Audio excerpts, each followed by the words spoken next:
Hello, my dears. This is Annette of AnnetteLeonard.com, back with Chronic Wellness.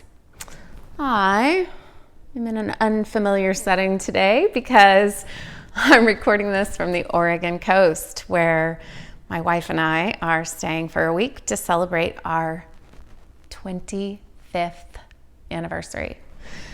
It seems unimaginable to me that I have been alive and doing anything for 25 years in a row, but the fact that I have been loving and being loved by the same human for 25 years is nigh on remarkable. And I sing her praises often on this podcast, and I want to continue to do so. But today I'm going to spend just a moment talking about the fact that I am bisexual.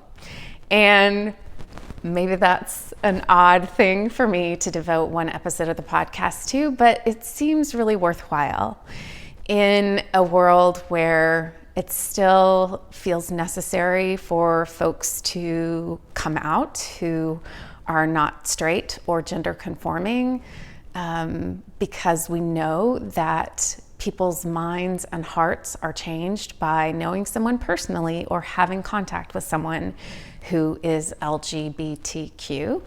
And for someone like me, who's been in a long-term committed relationship with someone who is the same sex, it's really easy to assume that my identity is lesbian. And it's important to me to tell you that it's bisexual.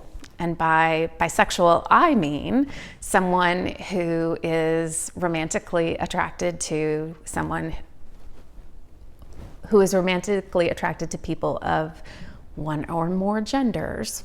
And I think if I had been born 15 years later, I would probably adopt the term pansexual. That's more commonly used today, considered a somewhat more inclusive term, but I wasn't. I'm old. So bisexual is the term that I use, but that's not meant to be an exclusionary identity at all.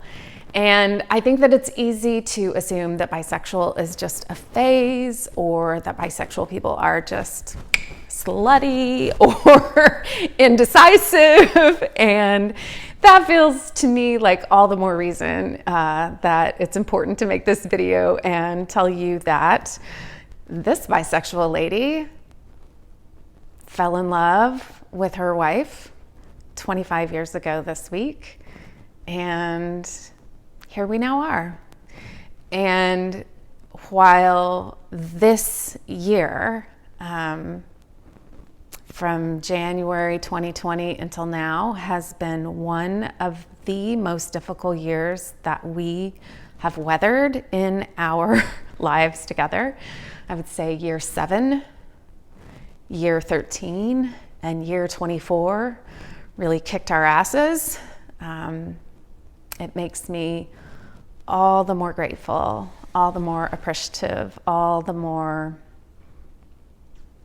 humbled that I have found a partner who is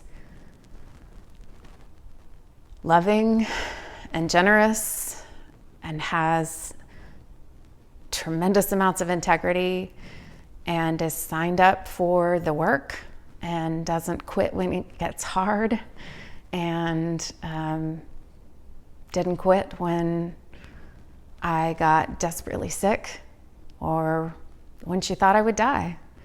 So thank you, my love. This is a love song to our relationship and your commitment to me. And for those of you out there who have spouses and partners, tell them how much they matter to you. Communicate how much you appreciate one another. Take time each day to dote on one another and name the things that you are grateful for. It goes a long way. And that is my pro tip for someone who's celebrating 25 years. My love, from my house to yours, and in the midst of illness, I hope that you are finding ways to be well.